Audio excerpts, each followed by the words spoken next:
Now, that is what I call ethereal.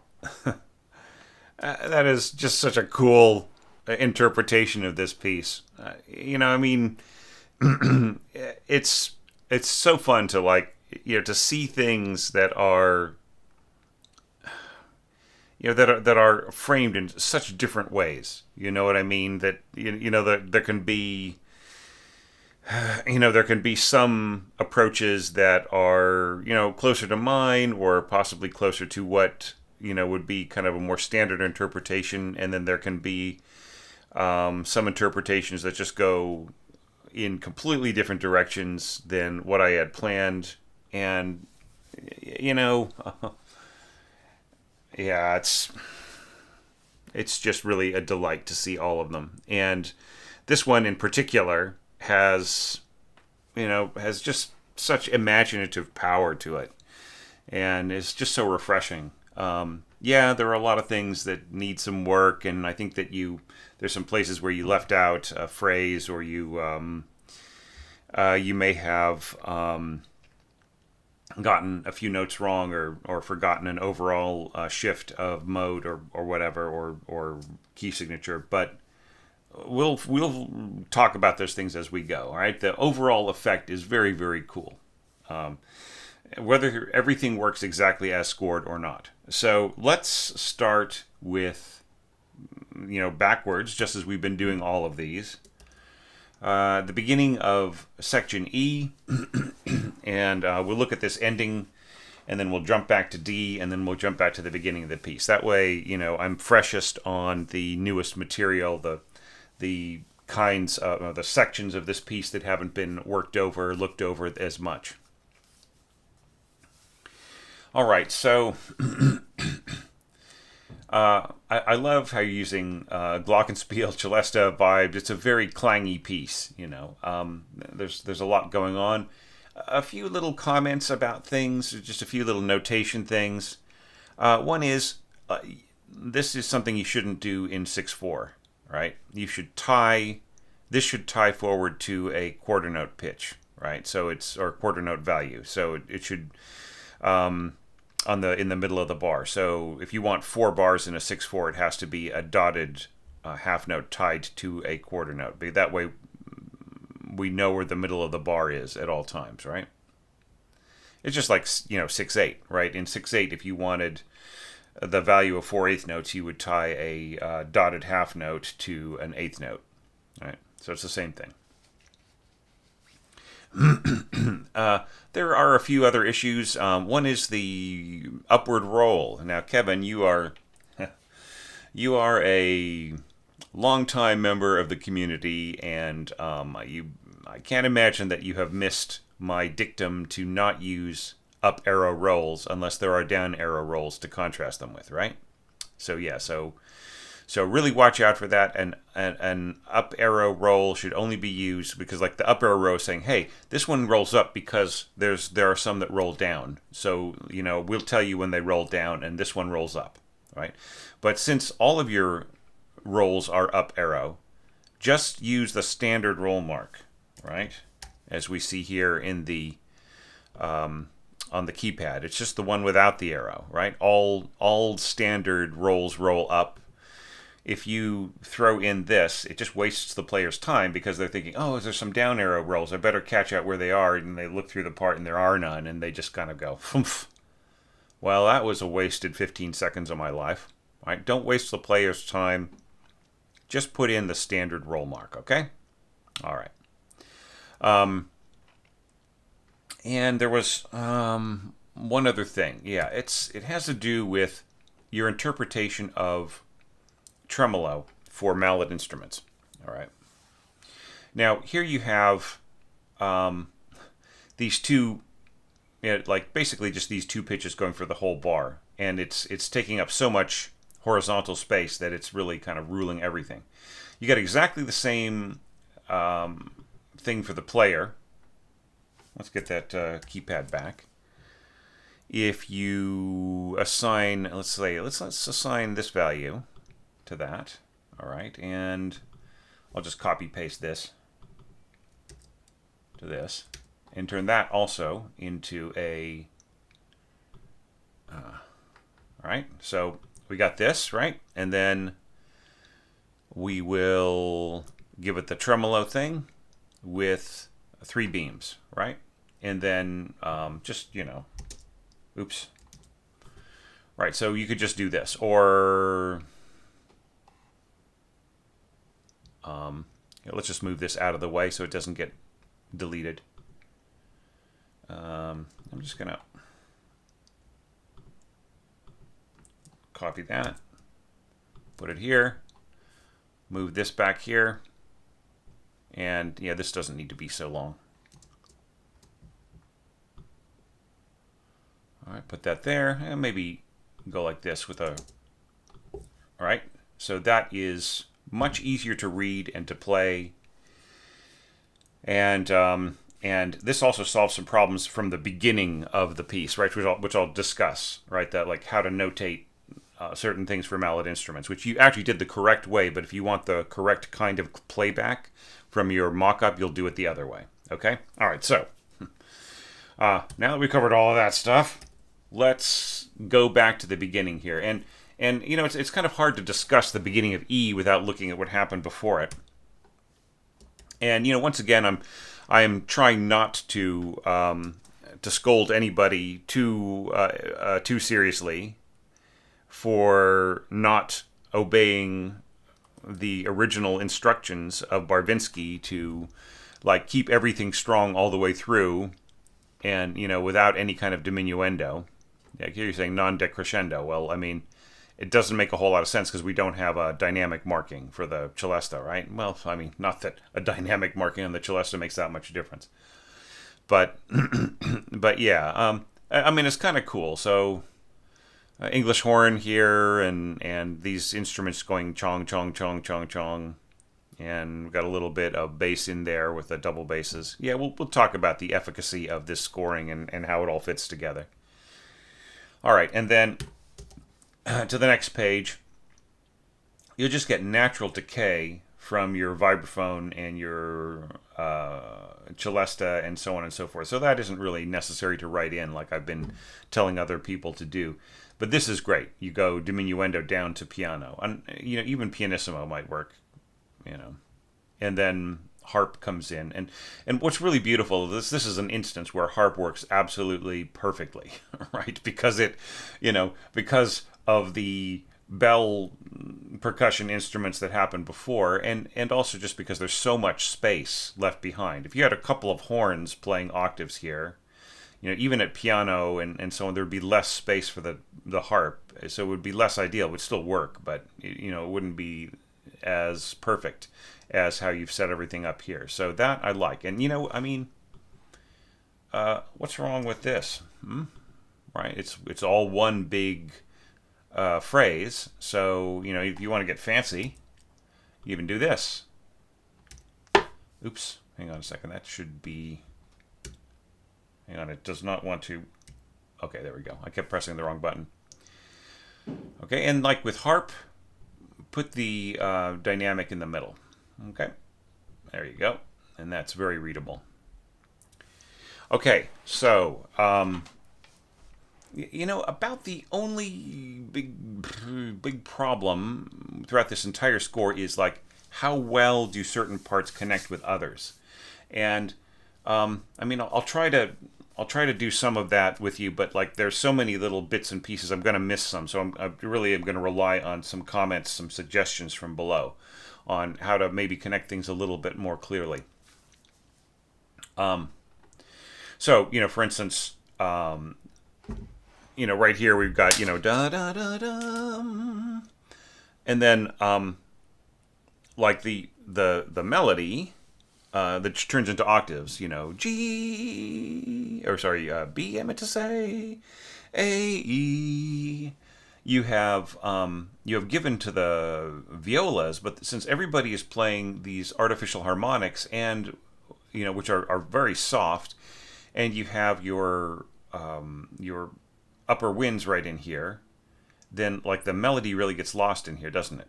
Right? I mean, there isn't anything to, like here it was mezzo forte, and then here it's piano along with everything else. And I can even, like in the mock-up, I can't even hear this, right? This really important note that leads our attention downwards in the melody. So basically, it's sort of absent the melody here. That really important, da da dum.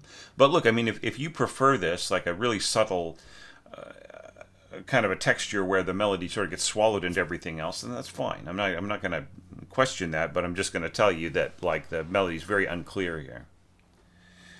And then this is very, very clear, right? So that's the contrast puzzles me a little. Why it's so clear here and unclear here and then the clear there. So it makes me wonder whether or not you missed the melodic function of the left-hand octave, right? So I'm talking about third bar of after E. The left hand is holding a B and then it adds a B on top. And then it plays a tenuto B and the next bar A, and then there's an E minor chord, right? So the outside of that chord is just the part of the octave melody, right? So that's kind of missing from your calculations here.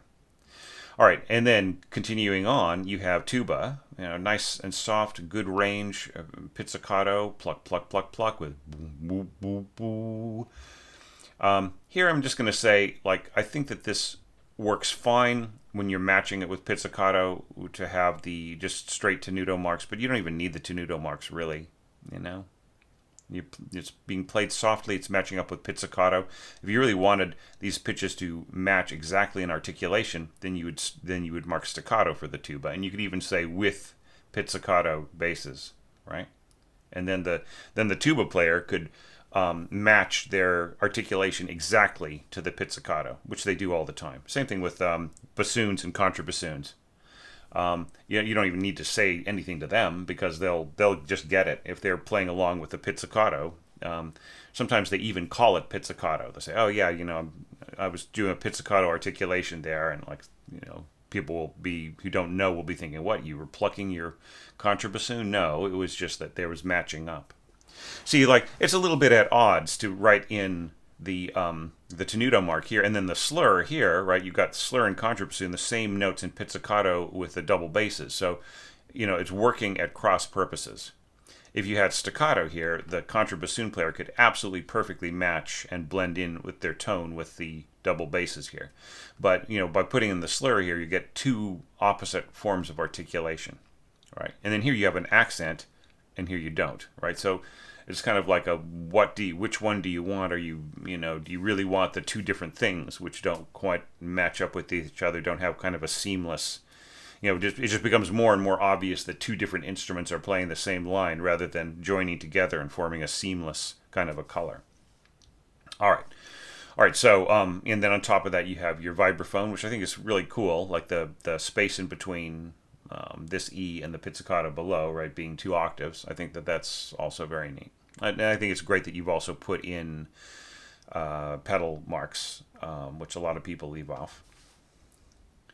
All right, and you also alternate between flutes and clarinets and oboes and English horn, plus horn for your harmony. And then once again, like how does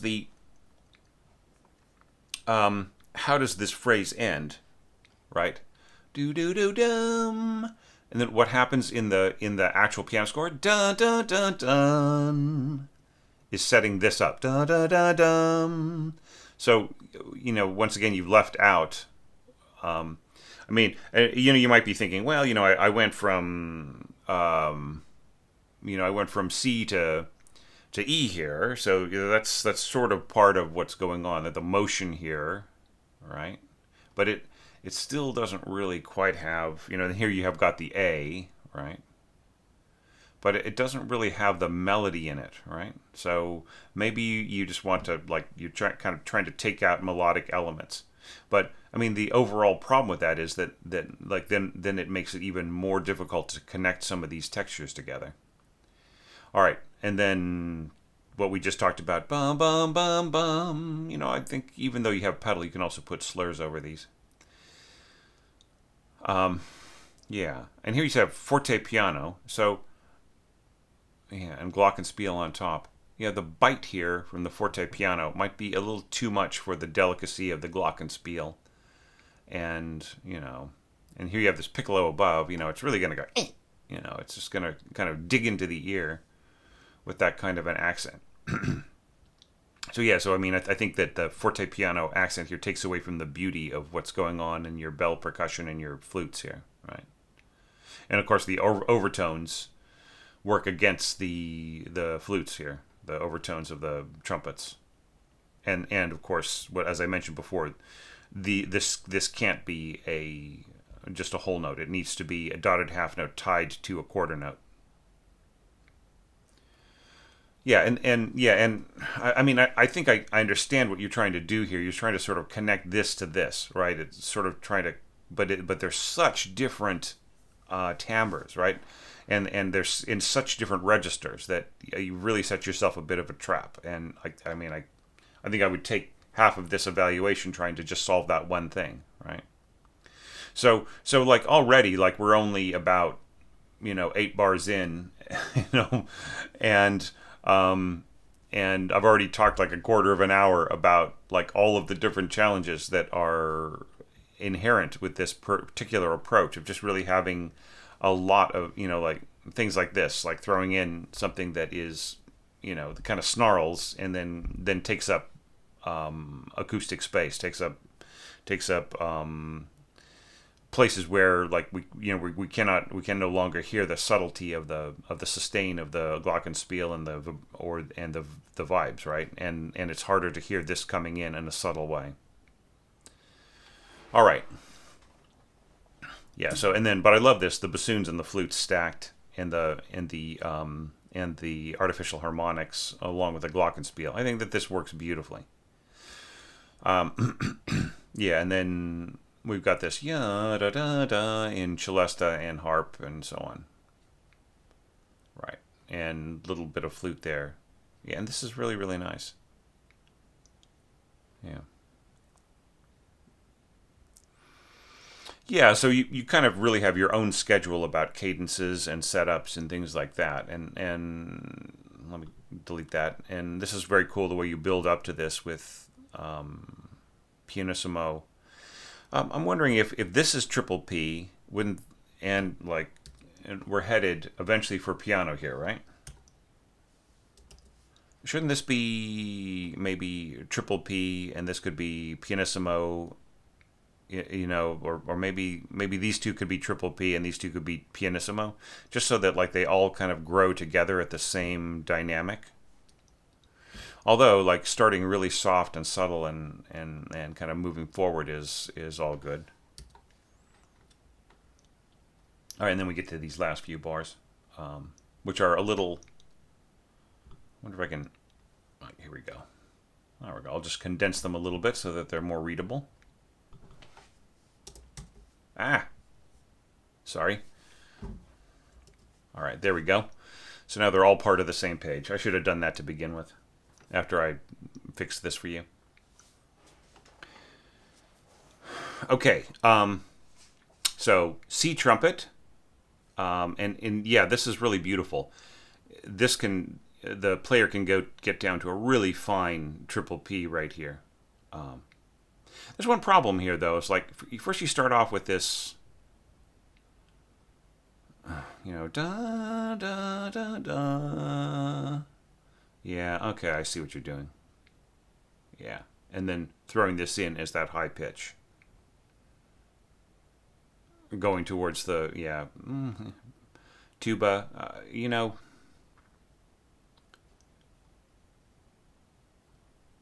and English horn at the end. It's a bit of a hodgepodge, but there's something really beautiful about that. It's almost like a patchwork quilt rather than, being like a really, like a smooth piece of silk. It is more like, and a lot of the textures work really nicely together.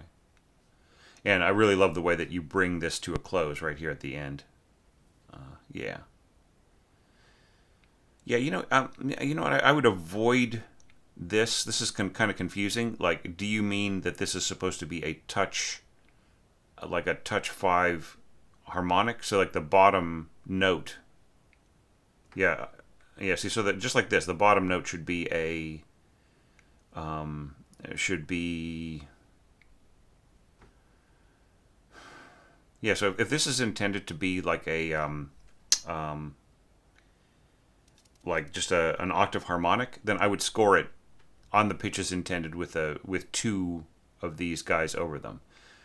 It's just really a little unclear the way you have diamond note heads and the harmonic sign, and it's just, yeah. See, like, all right, so obviously you intend this to be an octave harmonic, so just score the notes in the pitch that they're intended with two harmonic signs over them. Okay. And that's something Sibelius really needs to get after. They need to have the two harmonic sign. So have this at the pitch intended to be sounded with the two harmonics and with normal note heads. All right, because this is just confusing the way this is scored. Right? Like some people might say, well, what do you want? So you want me to have the touch 5 harmonic on the C string and the touch 5 harmonic on the G string? No, I want this to be octave. So just score octave harmonics should be scored at the pitch that they're intended with, however many notes you're playing at once. Harmonic has the nodes above, right? The little harmonic circle above. I think that clearer, there's so many different ways of writing out harmonics. The clearer and more basic and, more understandable by everybody they all are, then the less you have to explain during rehearsal. Right? Can you imagine the time that it would take to explain all these things while precious seconds tick away, right? So, yeah. Try to make it clear so that doesn't need to happen. All right, but beautiful ending. All right, so now let's jump back to D, where there are still a few other things that I should have mentioned.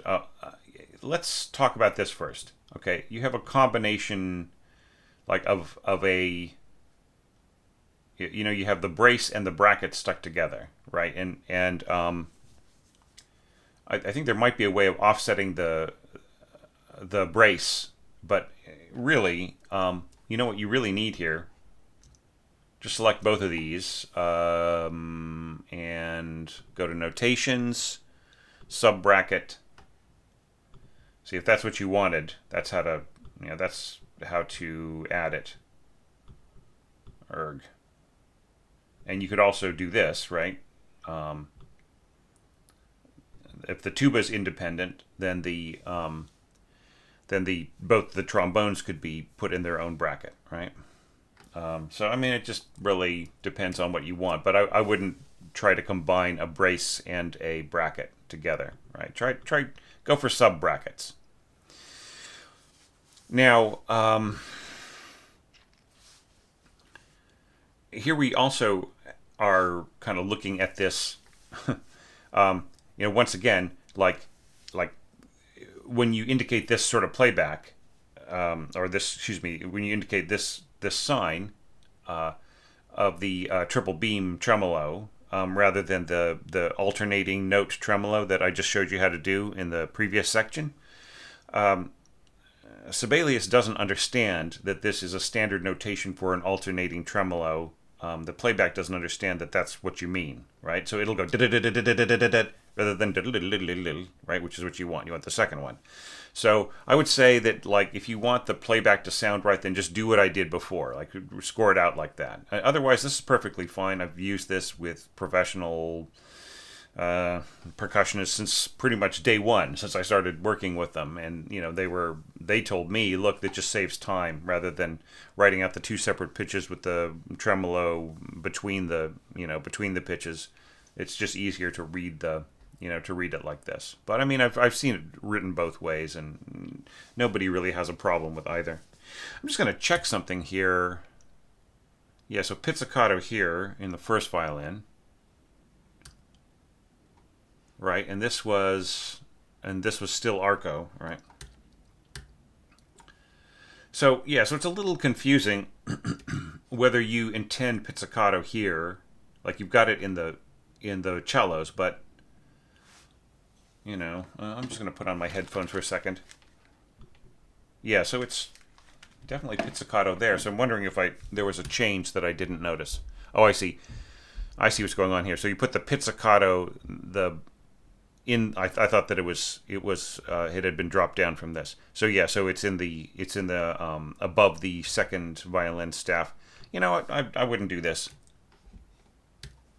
I would just put it here.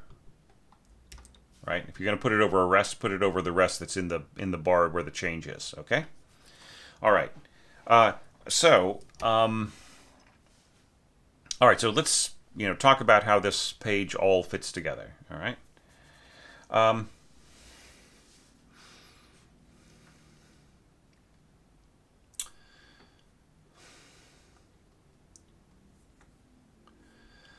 yeah, so here we have the cascading octaves. And in this case, you've chosen to interpret them as pizzicato, like we just discussed. And one thing that I would say is, even though you're keeping everything incredibly delicate here, you've got the vibes doing the little tremolo between the two pitches here, and we have a softer approach. Yeah, piano on our melody instruments. I still feel that this isn't enough, and especially as you're marking it pianissimo, right? So, I mean, why do they have to be pianissimo? Because like they're not a.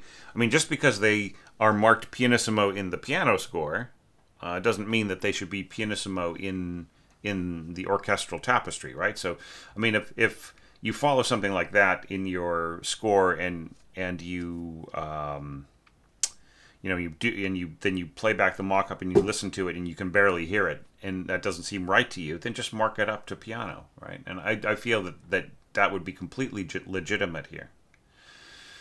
And I think it would also be legitimate for you to be doubling this with other instruments, like these, like your piccolo is kind of like not doing anything. It could easily be playing, pop pop, and then you could have your like English horn player or clarinet player come in and go doot doot doot doot, if you wanted to, and then you could have your bassoon going pop pop pop pop below, and then you'd have better connecting cascading octaves, because that is a big concern. And then right here, you bring in your trumpets at just the most unopportune time. And what makes it unopportune is because in the piano score, at the fifth bar after D, because of this being introduced into the left hand, and the left hand is also grabbing the little cascading octaves on either side of the right hand, because of the da da da dum, Barvinsky brings the octave down so that he can grab it with his left hand. But just because he doesn't mean that you have to, right? That's his trip. Why can't this continue to be stated in the violins? And why can't maybe the violas could be bridging in between the second violins and the cellos, right? All the way through. And you could keep this high, and so when the trumpets come in, what happens is that they basically blast out the sound of the pizzicato, especially at pianissimo. So there is no need for you to follow Barvinsky's lead and to drop this down an octave right into the place where it'll be smothered by everybody else. And especially without any kind of support from any other instruments, who are just standing around not doing anything, or possibly hanging out in the orchestration online group on their smartphones. So, yeah, you've got a lot of forte piano, and I think it's kind of turning into a $10 word. Do you know what I mean? Duh. And I'm not seeing any fade outs, right? Like where where you match the decay of the glockenspiel and so on. Like, so basically it just goes duh, cut off. Right? And how does that fit the beautiful hallucinatory kind of sound that you've got here? I think you need diminuendo here. And I think it would be great to match up the sustain of all the instruments. So the oboe had the same dotted half note, and they both decayed, right, along to sound the same as the glockenspiel. And glockenspiel, if you insist on having this last four counts, then it has to be tied, right, to a quarter note, a dotted half note tied to a quarter note.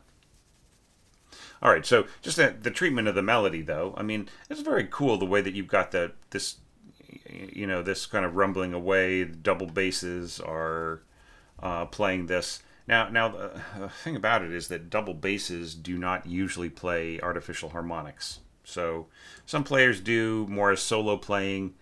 However, the high F sharp may actually be a natural harmonic, so I would suggest you look into that. All right, it's the double bass has so many different natural harmonics that it can play. It almost doesn't really need artificial harmonics, right? So I would just say get out your. I think there's a chart of them in the Samuel Adler book.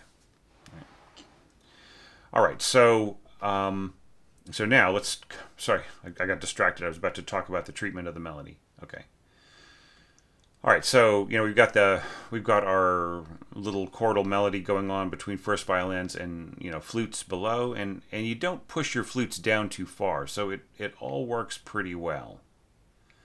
And then when we get here, you have your oboes come in, and I'm wondering whether or not you could fade out your flutes here so that it's just a more natural transition. You could even fade in your oboes, right? So just throw in a hairpin that goes out to here, diminuendo hairpin, and then start with your oboes maybe at pianissimo or even triple P, and then push forwards to piano by the time you get to here. And then you have a seamless shift of timbre right in there. Now, do you really want ta-ta-ta-ta, or do you want da-da? Yeah.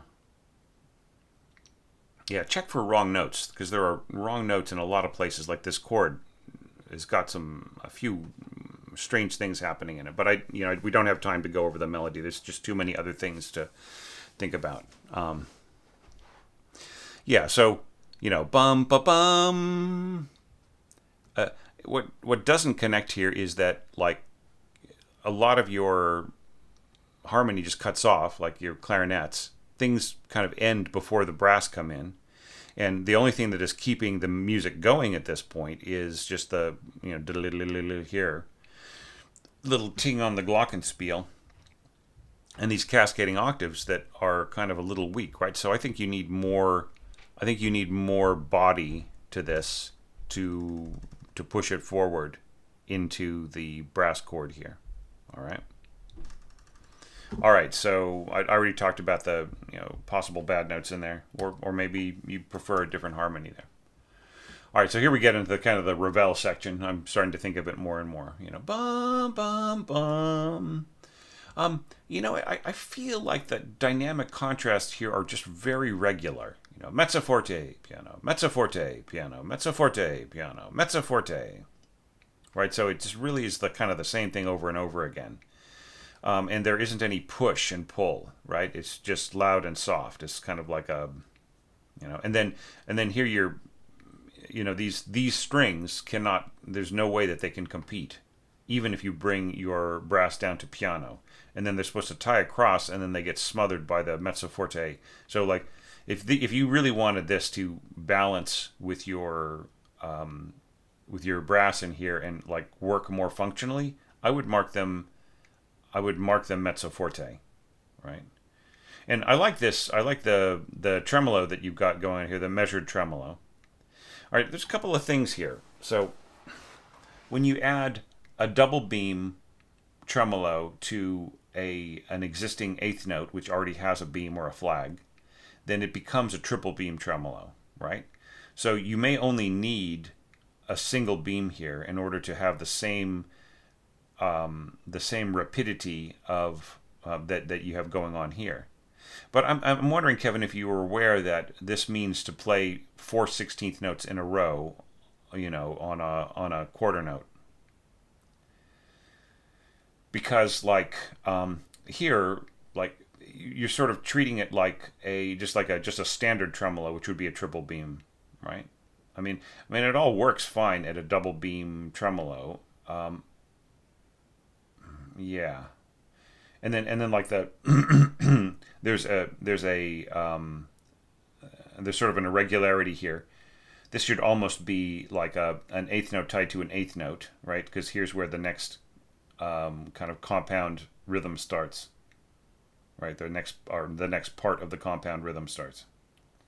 So I mean, it would almost be better just to write this out. Write, 2/16 notes out on this E, and then write 2/16 out on this G up here, right?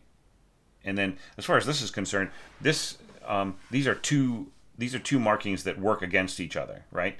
Here you're telling the player to play 4 4/16 notes on E, and then you're telling them to tie. So what are they tying from?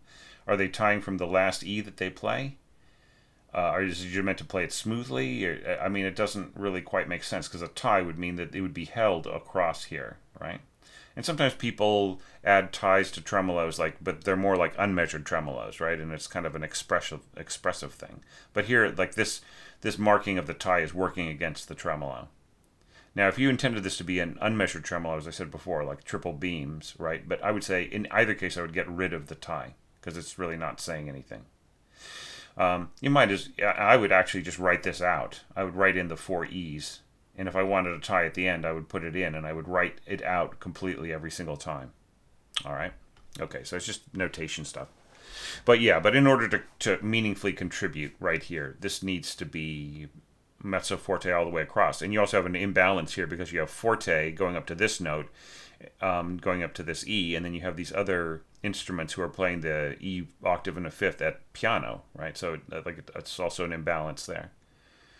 And they're coming in at the end of what's going on with your brass here, but the brass isn't going diminuendo to the point where it can match the dynamic of the strings, right? So maybe some hairpins like down to piano, and the middle of these bars is indicated. As far as the scoring is concerned, it's just, it's a little high there. Going up to B and playing, mezzo forte. It's going to come off as more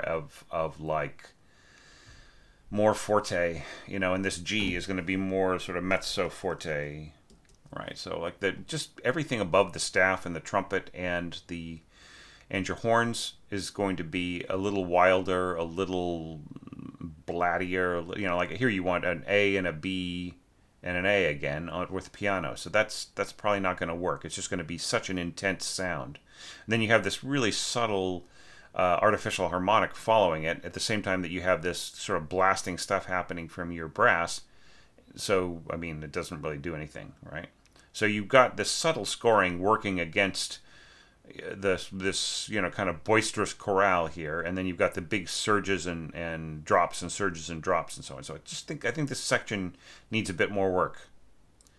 And this is cool. So here you go. This is how to notate that, right? So I think you should just use one approach, because there is even a technique with percussion. Maybe you are a percussionist, already know this, but of playing intervals tremolo, where each hand is playing is holding 2 mallets, and they're just going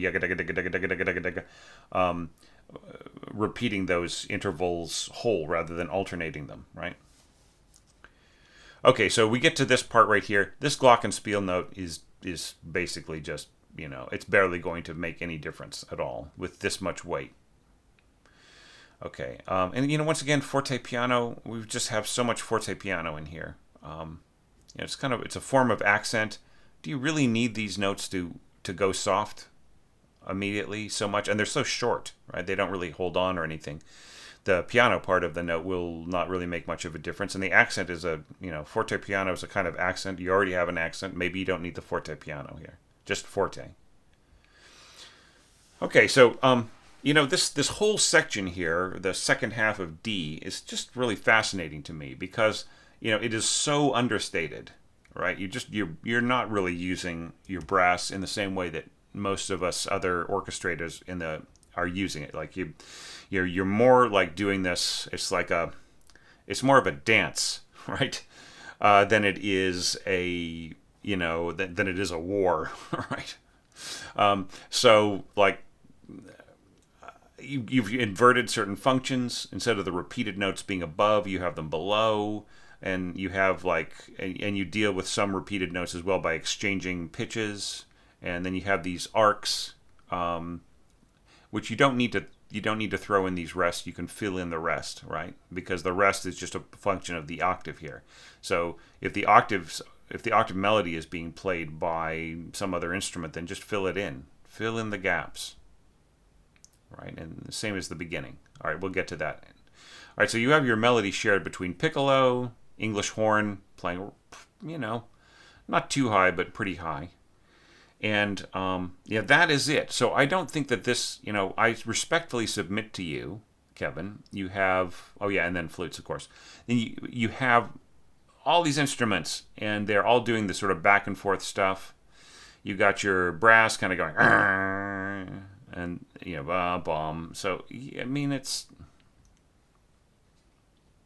I'm not totally convinced that this up here is going to cut it. And I don't see the difference between this and this, right? Divisi, your second violins could play all of this that's on both of these staves, freeing up your first violins to double what's going on here in the flutes. But I mean, I do like the whole idea of the dropping melody and the parts switching to the brass and so on and so forth. I mean, here I'm with you on the forte piano. But I mean, I feel that if it gets too soft, then all of this stuff overwhelms it if it continues on at forte. So that is a problem you still have to solve. All right, then, here we're like, no more messing around. Ba-da-bum. Bum. This is a lot stronger, right? But you don't have the brass to support it except for just like, this kind of, these low notes in here. Yeah, I mean, you're really playing it light. And there's it more or less works. People have room to breathe. It's not so bad. Some things are a little bit throwaway, I think. But, you're making it so that it's still, like, a lot of the subtler things can still be heard. I like the clarinet. You're putting your bass clarinet up there way up high. Not so horrible. I still feel like there's kind of like you have this big gap in the middle here, and you could be filling that with the first violins playing in octaves divisi, right? And then you could fill in that triple octave, and maybe like supporting the middle voice with some other instrument. It would be supported by bass clarinet, but I think it needs a little bit more thickening than that. Okay, and then right, and then we get to the da da da da da da da da, bum bum bum bum. Yeah, and once again you're going really really light. And you know what? What about just an accented mezzo forte note rather than all these forte pianos? Right, just an accented mezzo forte each time. You just set the dynamic at the beginning, give it an accent, and so on. And I think that you get pretty much the same exact effect. Yeah, and then vibraphone kind of chunking back and forth between these, harp, and so on. Glockenspiel. I mean, it's really cute. I'm sorry. Sorry, people hate that word sometimes, but it's somewhat adorable the way that this, and like I have not yet seen that quality in this section in orchestration. So just so much fun, really. And then and then the way that the English horn ties things up. So, I'm not going to say this is perfectly orchestrated or anything. And if we had a chance to sit down and turn this into an orchestration lesson, we would probably we'd probably just really thoroughly work out your intentions, your afterthoughts, anything that you want to adjust it. You might throw away whole sections and work on things and so on and so forth. And we'd really get into the DNA of how this is going. But it doesn't not work, but there's still a lot of work to be done, I would say. I would keep, if you want this harp to have any kind of meaningful contribution to the sound, not to mention the vibraphone, I would reduce the the dynamic here for your clarinet family instruments, right? Because they will eat up what's going on with the harp. Clarinet has a tendency to do that. But such a fun D section. Has to be seen to be believed, right? That's some of the best kind of orchestration.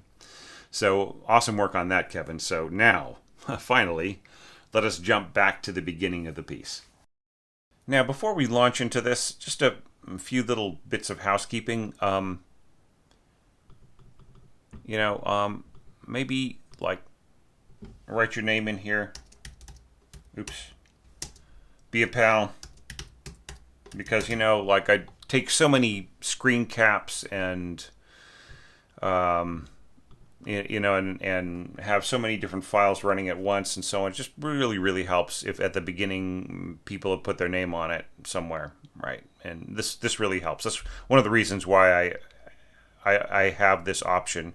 Yeah, I mean, not only does it give you a sense of like you did something, right? Obviously, but it also, also helps me identify something at a glance because I have several screens open at the same time sometimes.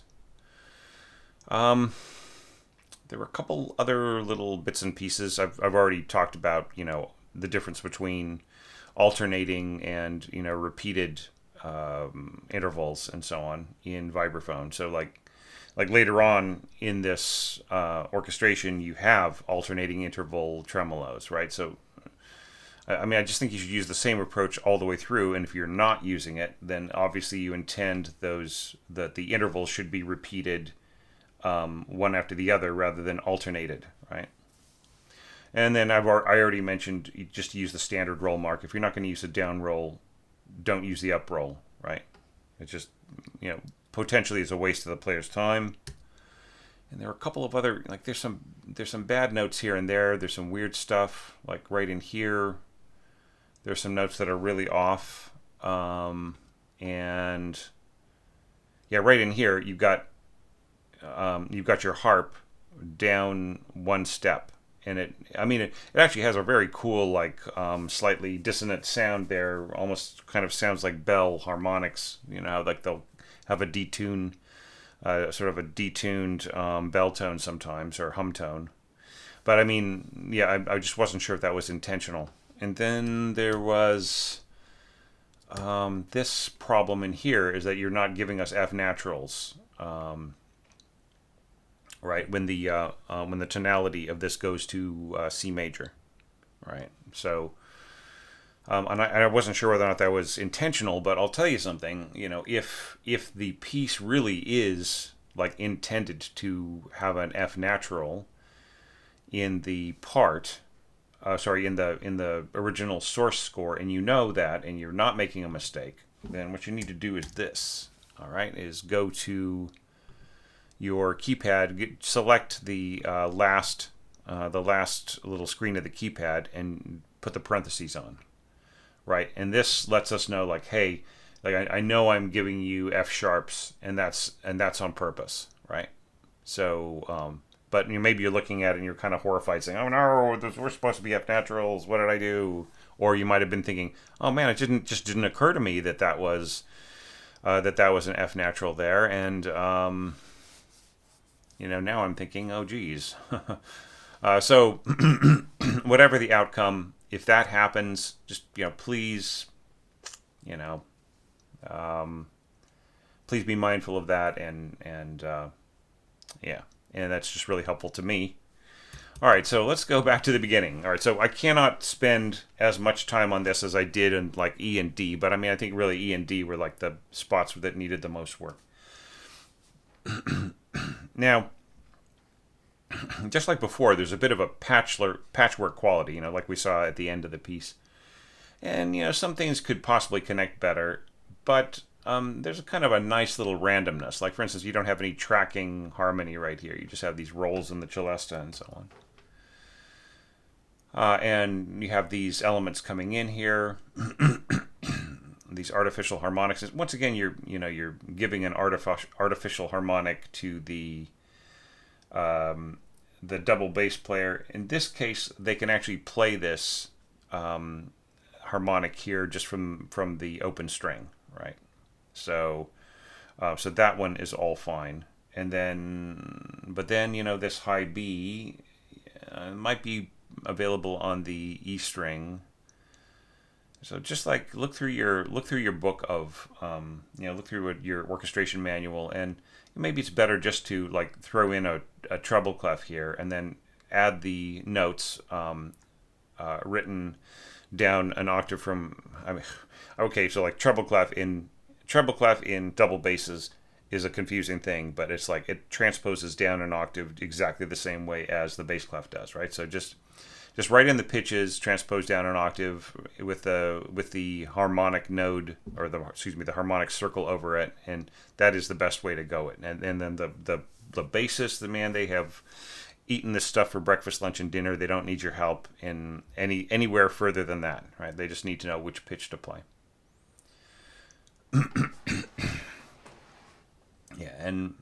So this is just, once again, all just very charming, and I hate to use the word adorable. I don't want you to think that I think this music is cutesy or anything, but it just really has like the charm of a, like, just the fun, it's a combination of innocence and brattiness,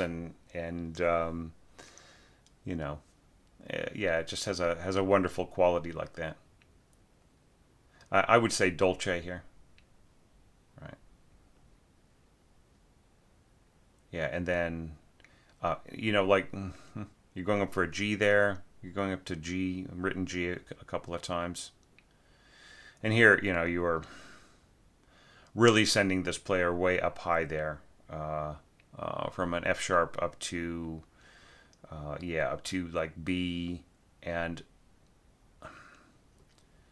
did you notice that even though the trombone was being played soft, that it still basically just devoured everything that was going on in the bassoon here, and that's sort of telling you something.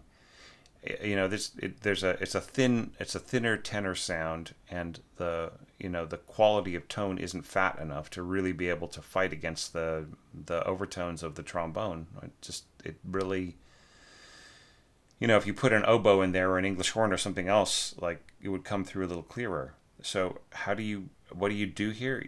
The trombone's going to have to play pianissimo if you want this to work, or the bassoon is going to have to be mezzo piano. But then here's another thing, and that is the higher you get on bassoon, like the less dynamic control there is, until finally, like, you get up to the last three or four semitones on a bassoon. It's just like one dynamic, right? It's just whatever pitch is that you can play. There is a really great interview with me and Perman Tilson, the principal bassoonist of Orchestra Wellington and the Paris Lyric Opera. And he's just like a massive pro bassoon player, and he knows everything about it. And we talk about the opening of the Rite of Spring and some other things to do with the bassoon playing of Rite of Spring. And it's his opinion that they're kind of like finessing the dynamics is, starts making less and less sense the higher you go. Of course, you can get a nice soft F sharp here, and then going up to B, there's still a little control, but like, I think it's better to have to work from the bassoon and like sort of assume that it should be a certain strength, and then have the trombone be subservient to it, so that this will come through, right? That's kind of a nice alternate. You got a lot of stems pointing the wrong way, my friend. Oh, why is that? Right? Shouldn't they be like this? Yeah, and there's a few other parts. I don't know why, but I mean, most of them are fine. But yeah, and da da da bum ba dum bum. A lot of things sort of die away and don't like continue on, right? You've got your some of these tied pitches and so on and so forth, but they don't really, that like the instrument that is making the point often lets go far before its time. All right, so I think that there's just an overall issue of connectivity that you need to work on, right? So, but not enough time to really go over everything in huge detail. Oops, hang on a second. All right, so now oops. Okay.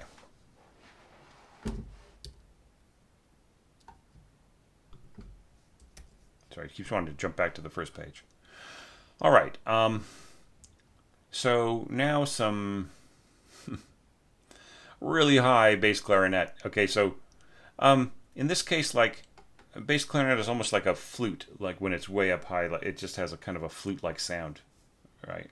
And it's almost where you could have actually had flute playing in octaves or bassoon or something. But I mean, I think that this is actually better balanced, like low flute playing in octaves with the clarinet and so on. But it doesn't really matter that much if you had low flute scored in here because you don't really have any competition until you get to around here, right? Or you bring in the brass. This soft playing right in here, luckily for you, like once again we have a reversed stem. Just type X and it writes itself. So yeah, so I mean, all of this stuff is nicely interlaced, and these are really cool ways of getting around the fact that these aren't the most acrobatic instruments. Right? I think that this is really nice tuba scoring, and I think, of course, this is any bass trombonist could play this in their sleep, practically. So I think that that all works great, and then right in here, I don't think you need a duet trombones here or A2 trombones. I think all you need to do is just have a single trombone, and I think it'll all work, especially like you don't want to overwhelm your cellos here.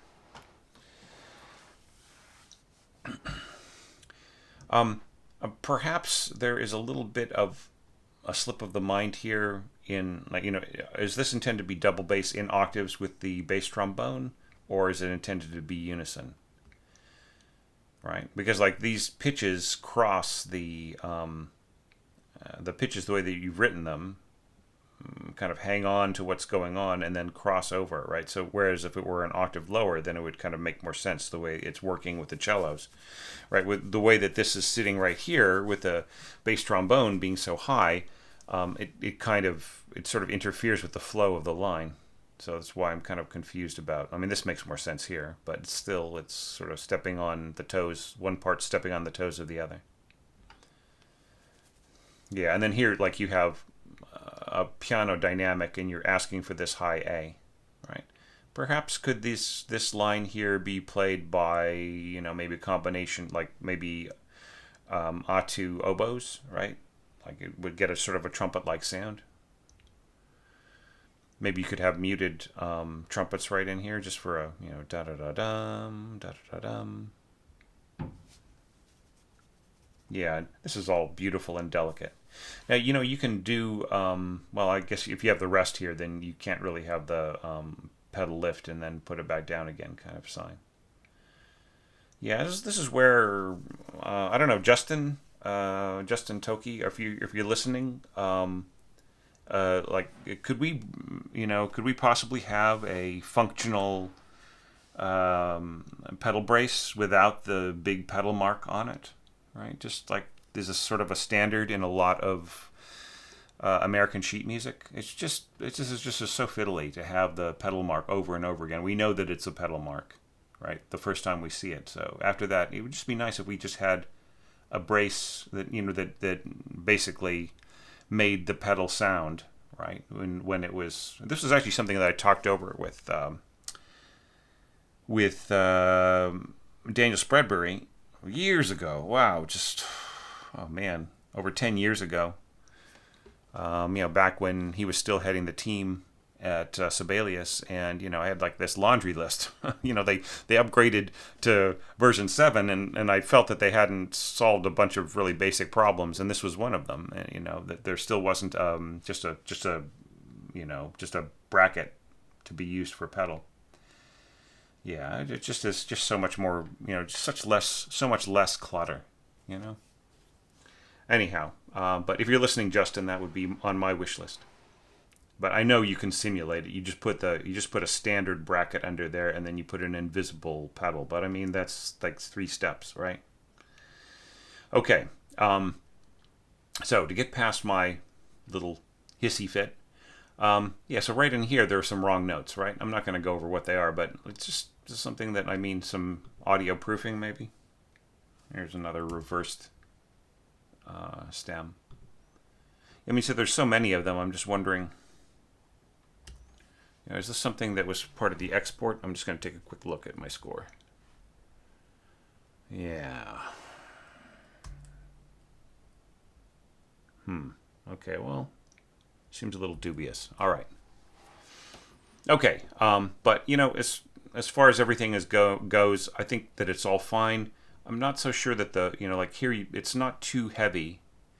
Harp comes in. What dynamic is that? Shouldn't there be a nice long slur over it? And shouldn't it be like more like mezzo forte in order to match the weight of what happened before? Yeah, da do do dum. Once again, I think you're overusing forte piano. Why can't it just be? Why can't you just go crescendo to forte and then diminuendo? Bum bum bum bum. All right, so here we're getting to some serious stuff. Yeah. Okay, so here in the mock-up, the strings were so soft. It was like triple P. Like you could just barely hear anything right in here. And I'm wondering if you had done something with a live playback or, programmed something into the... I don't have time to kind of look at the notes in the inspector. But yeah, it just seemed like they were just incredibly soft. It's way too soft to contribute meaningfully to the texture that you've got here. If you did something to mess with them. Yeah, once again, we got reversed stems, right? So, let's see. Yeah, shouldn't it be like this? All right.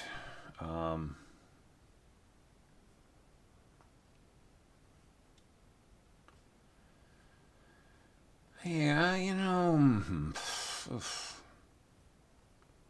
So you're saying with both, and then jump up to here. Yeah, I mean, it's not the most graceful sound, really. Very exposed high note. Like the high note here of the bassoon will tend to dominate everything that is happening in the rest of the parts, even though you've got these trumpets coming in here. Yeah. Yeah, and then we've got our wandering line. I thought that this was really cool. The English horn giving over to to these other parts and so on. So I would say like maybe fade in and fade out so that the two parts can be seamless. Like, because the way that you got it now, it'll just suddenly thicken and then suddenly drop out.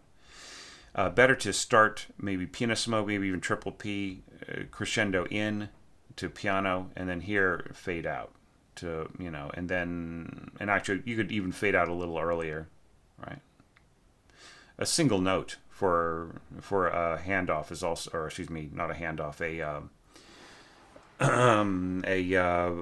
a dovetail is perfectly fine.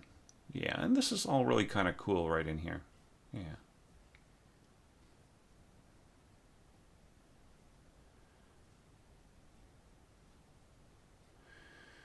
Yeah, all right, so no serious philosophical problems until we get to here. Why do we need to guide the wandering down of this melody? Right? Why do we need to tell it where it's headed? It is just falling down from the sky, drifting downwards. You sort of left out a few notes here, which, maybe that was on purpose. I don't know. Maybe you forgot to put them in. But all right, so the line is wandering down, and it's being paced every step of the way. And then suddenly Barvinsky pulls the rug out from under it, and our imagination fills in the missing blanks, right? So why do we have to fill it? Why don't we have to say where it's going, right? It just seems like this really weighs down what is a free, just footloose kind of scoring. All right, so getting to our final section here. It's actually the middle, but we started from the beginning at the end, or anyway. So bassoons and oboe working together like this, once again, like, tell us if this really is F sharp. In harp, playing those octaves, I think that works particularly well. Yeah, I mean, no big comments about this. I love the way that you get into like this. How weird it is that you get into it's like you don't do the standard way of getting into the next part. It's just is harmonically more ambiguous, and I think that's cool too. So yeah, so no comments about this really. I think that everything is working fine, and you're keeping your clarinet kind of a bit in the background. Here you've got crescendo and diminuendo in your top solo part. I think that you could write this out with hairpins. You know what I mean? And you need to tell me if everybody is doing the same thing, right? Or is it just the oboe part that is sort of playing out? Is it more of a solo rather than an integrated part, an integrated chorale with our double reeds and single reeds? Right? And then I think that this would be totally shipshape. I like the vibraphone part. I like the harp. This is kind of cool in here. Yeah, some basic stuff. Going back and forth in fifths, you just kind of cross over to the next string. All right, so yeah, so no big issues with that. So sorry if I got a little vague there for a few minutes, but I'm kind of getting focused in on little details and so on. And there's a lot in this score that doesn't like naturally show a connection from one phrase to another, from one fragment to another. And so, it kind of, like in the mock-up, it has a kind of a splotchy effect. On the page, it has a bit of a, kind of a real back and forth kind of a feel to it, where different textures are coming in and going out, and that's really fascinating to me. I love it. But sometimes the connection is a little vague from time to time. So I would say that would be something to work on, Kevin. So if you really are going to go into this kind of expressionist kind of it's hard to say, is it impressionist or is it expressionist? I feel it's more expressionist in a way. I mean, even though, it's just like really light, airy scoring and suggested imagery, it reminds me more of Schoenberg sometimes than it does of, say, Ravel or Debussy. So and that possibly has to do with the fact that there are disconnections between phrases, between segments, and so on. So I would say if you want to make it more Ravel-like, then try to have functions that like go through, that like connect things more, right? That dovetail back and forth, that one leads to another, one trades off to another, one evolves into the other, rather than just trading off like just very suddenly or abruptly from one timbral quality to another, right? And then just also like some audio proofing, maybe a little bit more, going back and listening to the source a few times, and maybe even going over it section by section, like listen to the source from A to B and then listen to your arrangement from A to B and so on, and just like think of like how Violina is expressing things. I mean, we lucked out, folks. I mean, Violina is such a great piano player, and it's like, it's sort of typical in a way, right? That like pianists are kind of doing their own thing. They're, it's not a situation where you could only have a career if you had an international manager and you'd won a whole bunch of awards and stuff. Well, Violina has done quite a bit of things like that, but she's also just kind of her own thing, and has her own social media presence and her own channel and everything else, and she's kind of her own person, right? And yet she is so good, like just like the little nuances of phrasing and her understanding of the soul of this work is so powerful, right? And so like, to get back to what I was talking about before, just her, it can be a really strong guide in terms of like connecting phrasing and meaning and things like that. It does not have to rule the way that your piece ends up being put together. And perhaps you might think, well, that's too, it's like putting handcuffs on. Don't force me to do that, Thomas. Okay, and then I understand. That's fine. Yeah, you know what? Like, it's things like this that are confusing in terms of reversing stem direction, right? So you got second voice, and this is first voice, right? So how does second voice tie to first voice, and you got the rest below, and so on? So it's just a few things, maybe things that were copy pasted from different parts that ended up being in the wrong voice, and so on. Yeah. All right. So that's all good. So anyway, yeah. Look, just one last thing. I just wanted to thank you for that shout out. of a day or two ago. I really appreciate it. I'm glad that you get what I'm trying to do here and that you are calling attention to it. I really appreciate that. It's really kind of you, and and I'm just soldiering ahead with these evaluations and really enjoying the hell out of it. And I mean, in a way, I wish it wasn't so compressed. I wish that I could just drop one a day, one after the other, and just give people time to talk about it and think about it before the next one comes in. I know, like, dropping 3 or 4 a day is just kind of out there. But it's, what we need to do in order to get this done and dusted by the holidays. So if my health and my voice hold out, then that is what's going to happen. So thank you so much, Kevin, for this, wow, just really completely different kind of entry, and for the work you put into it, and for your patience in helping me find the time to make everything work with my schedule for this last phase, and and helping me help a bunch of desperate people out there who are, they just want to make music and have their careers and live in a safe place, and they're being denied all that. So your help has really made a difference, I think. And thanks as well to all my other Patreon supporters who have helped me with that, and everybody still watching this up to now. You guys deserve a medal. And my website subscribers, viewers, just, thanks so much, you guys. And if you want to thank me back, then give our orchestrator here some of their own feedback, right? Let them know what you think of their piece. I'm sure that so many people will have different suggestions, percussionists out there, wind players. There'll be some insights, some string players with some suggestions on harmonics. Might be some double bass players who have further suggestions on how to notate things. So yeah, all of that is really welcome and makes me really happy to see.